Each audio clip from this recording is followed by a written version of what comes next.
Tribunal Superior Eleitoral nega habeas corpus a ex-governadores do Rio de Janeiro, Rosinha e Antony Garotinho. E você vai ver também.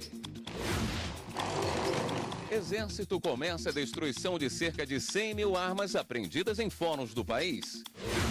Receita Federal libera o último lote de restituição do imposto de renda em 2017. Trabalho voluntário. Veja quais entidades podem ser beneficiadas e quais as responsabilidades de um voluntário. E no Dia da Justiça, o trabalho dos profissionais que se esforçam para que a legislação seja cumprida com imparcialidade. Essas e outras notícias agora no Jornal da Justiça.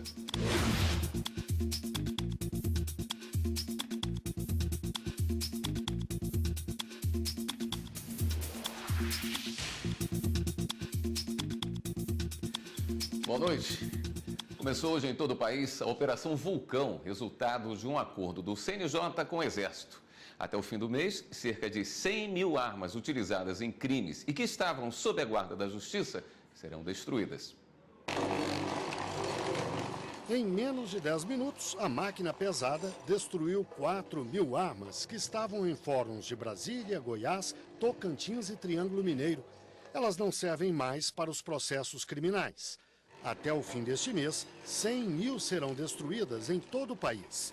As 12 regiões militares do Exército, espalhadas pelo Brasil, vão fazer operações como essa. O Exército já fazia esse trabalho desde 2003, mas agora ele foi reorganizado e ampliado.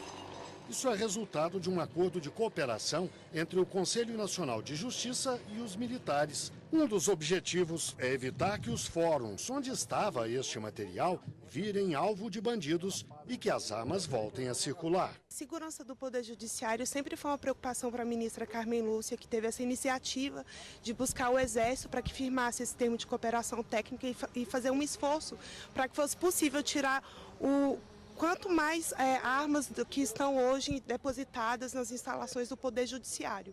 Destruir essas armas significa mais segurança. Algumas armas eram artesanais, precárias, mas muitas ainda estavam em bom estado. Agora, não mais. No fim, é isso que sobra das armas. Só pedaços de madeira, pedaços de metal, tudo inútil para uso como arma, mas ainda pode ser usado de outras formas. Esse material vai ser levado para um alto forno, vai passar por altíssimas temperaturas e o metal derretido vai ser reutilizado depois como aço. É um alívio saber que armas como esta, de alto poder de fogo, vão virar uma barra de aço. Adeus submetralhadora. Mas outras 200 vão ser preservadas. Estão em depósitos do Exército e serão reaproveitadas por organizações policiais. Não é qualquer tipo de arma. A lei prevê que são armas, em princípio, armas longas, alguns tipos de arma longa, que façam parte do chamado quadro de dotação, ou seja, da lista de material que os órgãos de segurança podem ter e estejam em condições de uso, e haja uma logística com capacidade de manter essas armas em condições de uso. Não adianta trazer uma arma que depois eu não tenho condições de usar, de comprar munição para ela, de fazer manutenção dessa arma. Tribunal Superior Eleitoral nega habeas corpus aos ex-governadores do Rio de Janeiro, Rosinha e Antony Garotinho. Repórter Viviane Novaes com as informações. Boa noite, Viviane. Boa noite, William. Boa noite a todos. O pedido foi negado pelo ministro Jorge Mussi. O ex-governador Antony Garotinho vai permanecer preso em Bangu 8, como já havia decretado a Justiça Eleitoral do Rio de Janeiro. Já a Rosinha Garotinho, que foi solta no último dia 30, vai permanecer com tornozeleira eletrônica. O casal é investigado pela Polícia Federal por crimes eleitorais em Campos de Goytacazes, no norte fluminense. William. Obrigado, Viviane. O Ministério Público Federal em Brasília denunciou o ex-presidente da Câmara dos Deputados, Henrique Eduardo Alves, por mais um crime de lavagem de dinheiro. Segundo as investigações, o ex-ministro teria recebido propina de mais de R$1,5 milhão de uma construtora e encaminhado o valor para contas em paraísos fiscais. O caso foi descoberto após delação premiada e confirmado pelas instituições financeiras onde foram guardados os recursos. A Justiça Federal em Brasília ainda vai decidir se aceita ou não a denúncia. Empresas de saneamento devem ter registro profissional e pagar anuidades ao Conselho Regional de Química. A decisão é do Tribunal Regional Federal da Primeira Região em Brasília. Para a 8ª turma do tribunal, a atividade básica exercida pela Companhia de Águas e Esgotos do Estado de Rondônia se enquadra naquelas sujeitas a registro profissional e pagamento de anuidades. No caso, o Conselho Regional de Química alegou que, como fornecedora de água à população, a Companhia de Águas e Esgotos de Rondônia não pode dispensar um laboratório químico. Para o relator do processo aqui no TRF da Primeira Região, desembargador federal Novelli Villanova, o Conselho tem razão no argumento. O magistrado ressaltou que é inquestionável que saneamento e tratamento de água potável para consumo humano exige atividade química e, portanto, o registro no Conselho se faz necessário e o processo precisa estar subordinado a um profissional da área devidamente habilitado. Nessa época do ano, muitos presidiários deixam a cadeia beneficiados pelo chamado saidão de Natal ou pelo indulto da pena, uma espécie de perdão da dívida com a justiça. Em ambos os casos, o preso precisa ter um bom comportamento para se candidatar ao direito. A diferença é que no saidão, o beneficiado deve voltar para o sistema penitenciário. Já com o indulto, ele ganha liberdade, desde que se enquadre nos requisitos previstos em decreto presidencial.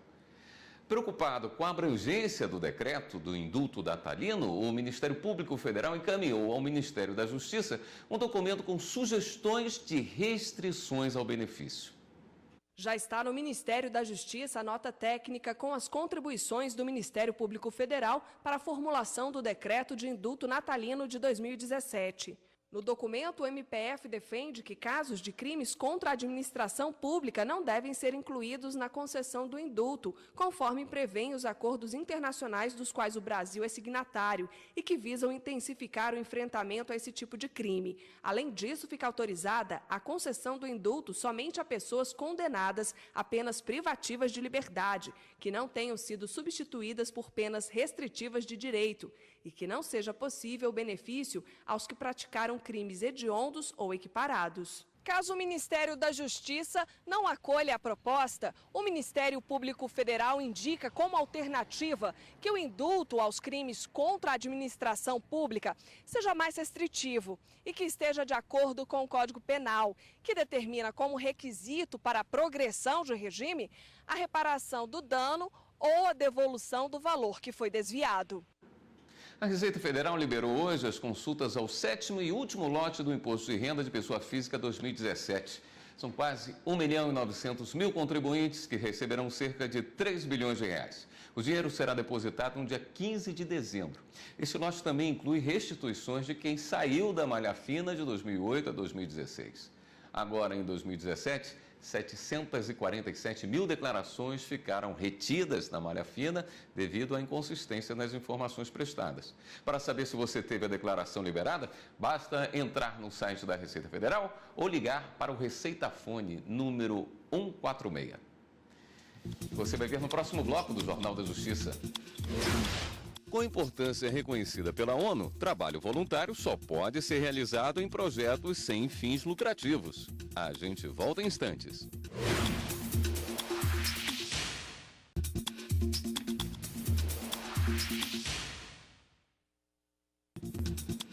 Mais de 9 milhões de celulares estão bloqueados em todo o país por roubo, furto ou perda. Só em novembro, quase 120 mil aparelhos foram bloqueados. Os números foram divulgados hoje pela Agência Nacional de Telecomunicações, a Anatel.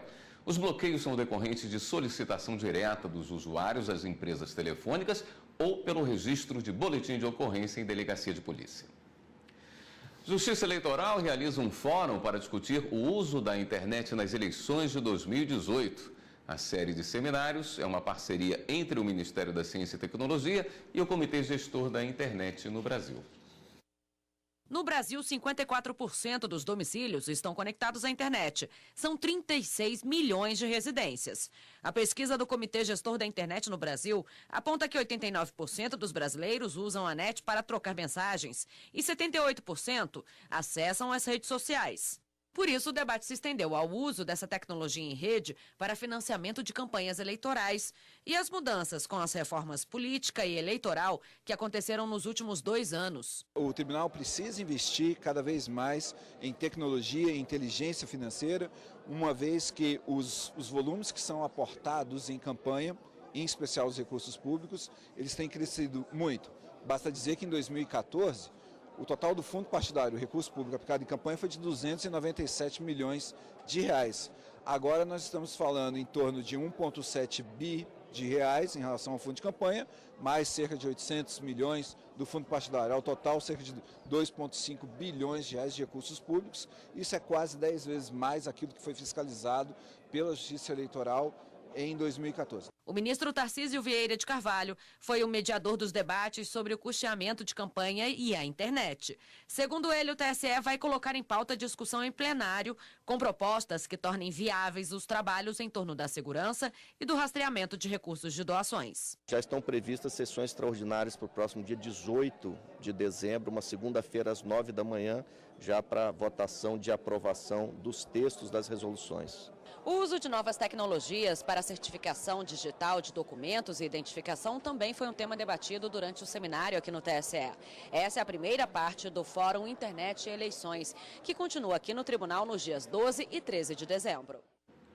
Acidente de trânsito provocado por motorista embriagado. A discussão é se o condutor assume ou não o risco de causar a morte. O caso foi parar no Superior Tribunal de Justiça. No caso analisado, a sentença de primeira instância que submeteu a ré ao júri popular foi confirmada pelo Tribunal de Justiça de Santa Catarina. A motorista responderia por homicídio com dolo eventual, aquele em que a pessoa não quer cometer o crime, porém prevê o resultado, mas o julgamento não aconteceu. A defesa entrou com recurso no STJ e os ministros da sexta turma modificaram a decisão. Os magistrados determinaram que o processo fosse enviado para o juiz singular para julgar o caso com base no Código de Trânsito Brasileiro, que trata de homicídio culposo quando não há intenção de matar. O relator, ministro Rogério Schetti Cruz, explicou que é possível reconhecer o dolo eventual em casos de acidente de trânsito se for justificado por circunstância que indiquem que o motorista previu e concordou com o possível resultado. Para o magistrado, normalmente as pessoas não se utilizam desse meio para cometer homicídios. E mesmo quando estão embriagadas, na maioria das vezes, acreditam que têm capacidade de conduzir o veículo sem provocar acidentes. Este advogado esclarece que o entendimento do ministro Rogério Schetti vem sendo adotado pelos julgadores. Antigamente, ou se criou durante um tempo na jurisprudência que direção alcoolizado, direção sob algum efeito de entorpecente, seria uma assunção de risco, e hoje a jurisprudência está tirando esse conceito, assunção de risco, do conceito leigo e trazendo para um conceito jurídico. O amor incondicional não é só de pais para filhos. Muitos brasileiros já descobriram que doar um pouco de tempo e carinho a quem precisa de cuidados pode trazer conforto ao coração. No país, o número de pessoas que se interessam pelo trabalho voluntário aumenta a cada ano, segundo estimativa de organizações não governamentais. A atividade é regulamentada por lei e apenas entidades sem fins lucrativos podem usufruir do serviço não remunerado. Com muita disposição e amor, pelo menos uma vez por mês, Alessandra faz questão de vir na creche Santo Anibal, localizada no Guará, região administrativa do Distrito Federal. Aqui, ela é uma das voluntárias que ajudam nas atividades lúdicas com as crianças carentes. É uma coisa de colocar prioridades na sua vida, né? E esse trabalho social, essa ajuda ao próximo, realmente tem sido uma prioridade na minha vida e é uma coisa que eu não consigo largar. Nesse clima descontraído de brincadeiras, Alessandra ensina lições de respeito e bom convívio para os pequenos.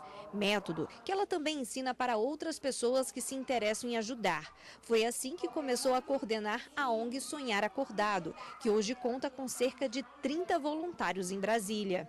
A gente forma esses voluntários, a gente trabalha uma vez por mês com esses voluntários e em outro dia a gente vem e faz o passeio com a criança e transmite esse valor. A gente segue uma transmissão de valores que é feita pelo Brasil inteiro, o mesmo cronograma de transmissão de valores. Então, é muito essa corrente de transmitir, de você se formar para você passar aquilo que você sabe. Então, é uma coisa assim que a gente acha que a gente vai transformar muito próximo e acaba se transformando ainda mais, né?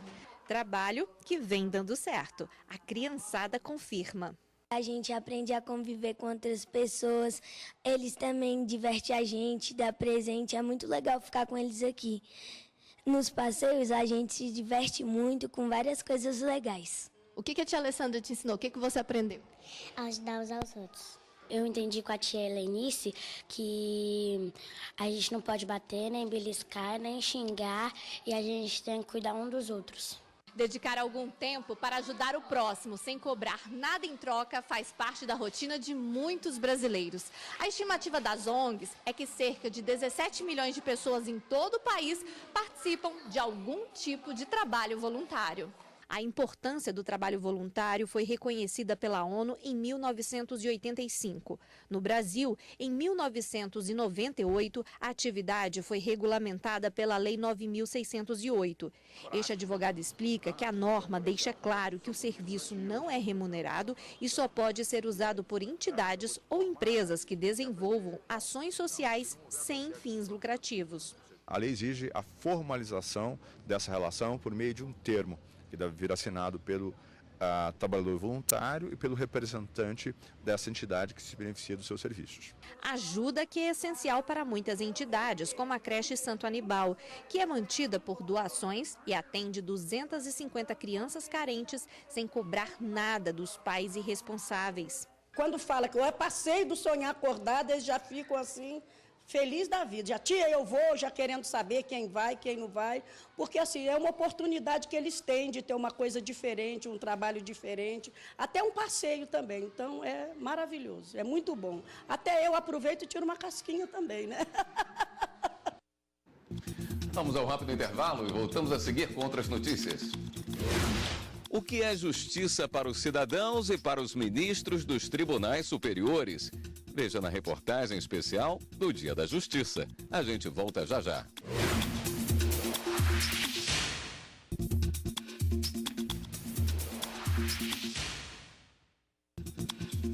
Nesta sexta-feira, o Brasil comemora o Dia da Justiça. A data simboliza a importância de um dos três poderes da República no dia a dia do brasileiro. Nesta reportagem especial, você vai ver o que pensam juristas e cidadãos. Uma escultura de granito de mais de 3 metros de altura do mineiro Alfredo Seschiati. A estátua da mulher chama a atenção na Praça dos Três Poderes, em Brasília. É a deusa Têmis, na Grécia Antiga, o símbolo da justiça, da lei e da ordem. Protegia os oprimidos. A deusa se sentava ao lado de Zeus e era invocada por quem jurava dizer a verdade. Têmis tinha um olhar severo. Em uma das mãos segurava uma balança e na outra uma cornucópia. No século XVI, artistas alemães colocaram uma venda nas representações da deusa da justiça. É o símbolo da imparcialidade que deve ocorrer nos julgamentos. Significa que a justiça não tem distinção de valores, né? Branco, negro, gordo, magro. A justiça não tem que olhar quem está diante deles para beneficiar aqueles que têm tudo ou beneficiar aqueles que não têm nada. Sim, tem que julgar de acordo com o direito, com a jurisprudência. A espada simboliza força, coragem e ordem. O Dia da Justiça foi criado pela Lei 1408 de 1951. O Dia da Justiça é hoje, foi ontem, será amanhã. Toda vez que alguém precisar, esse momento será também um Dia da Justiça. E o que é justiça na opinião do brasileiro? Justiça para mim é o seguinte, se eu cometer um erro, eu vou pagar pelo aquilo que eu cometi, né? Julgar dentro daquilo que a lei manda e tentar fazer justiça. Retidão no julgamento, com justiça, né?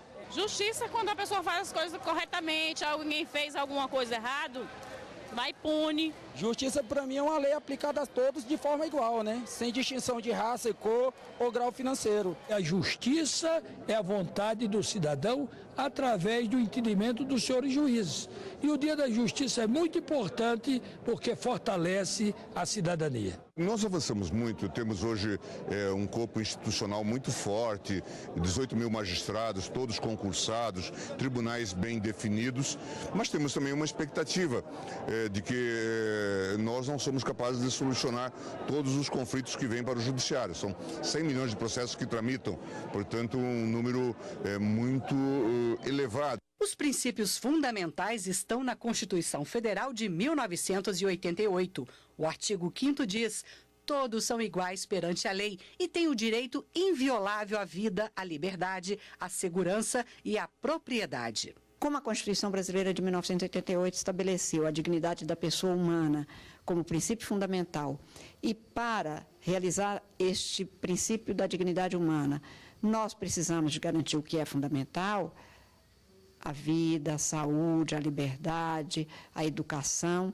Claro que a presença do judiciário na vida das pessoas se tornou muito mais próxima e muito mais frequente. O judiciário se abriu à população e às grandes questões que têm afligido todos os grupos sociais, e isso tem garantido uma participação dos juízes cada vez mais relevante em todos os setores. Não só os operadores do direito, mas toda a sociedade possa refletir o quanto o Brasil avançou em termos de justiça, principalmente desde 1988. A atuação do Supremo Tribunal Federal na questão dos direitos fundamentais, na igualdade entre todos, contra preconceito, qualquer tipo de discriminação. A Lei das Leis trouxe um capítulo inteiro dedicado ao Poder Judiciário. A competência de cada órgão, as garantias aos juízes, como a vitaliciedade, e limitações como não exercer outro cargo. E quando nós pensamos em justiça, nós pensamos num poder judiciário que seja sério, que seja eficaz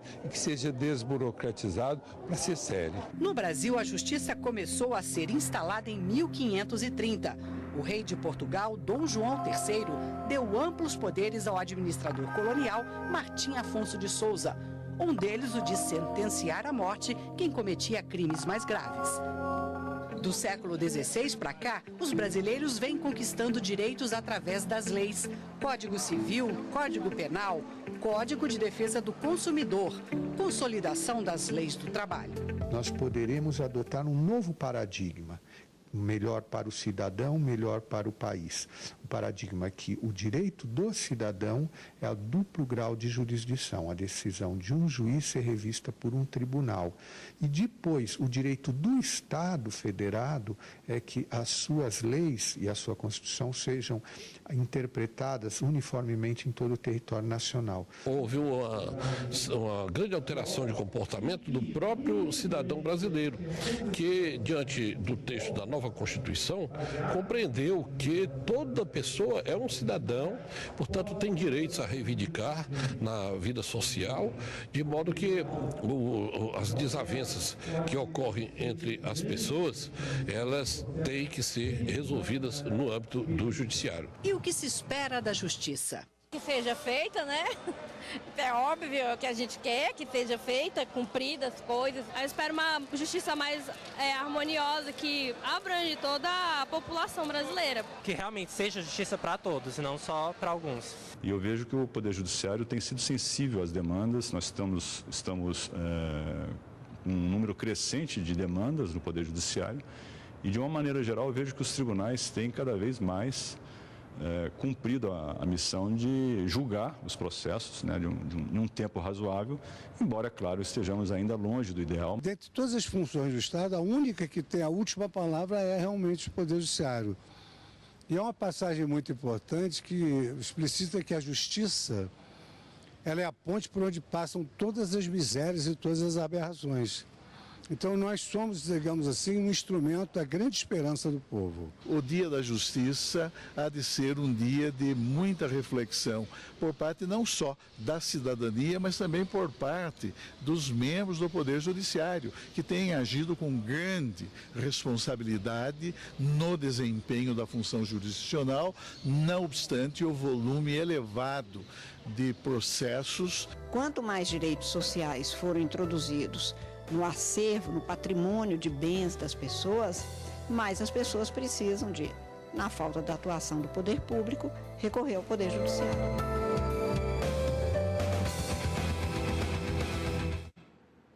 O Jornal da Justiça fica por aqui. Uma boa noite para você, um ótimo final de semana e continue aqui na TV Justiça.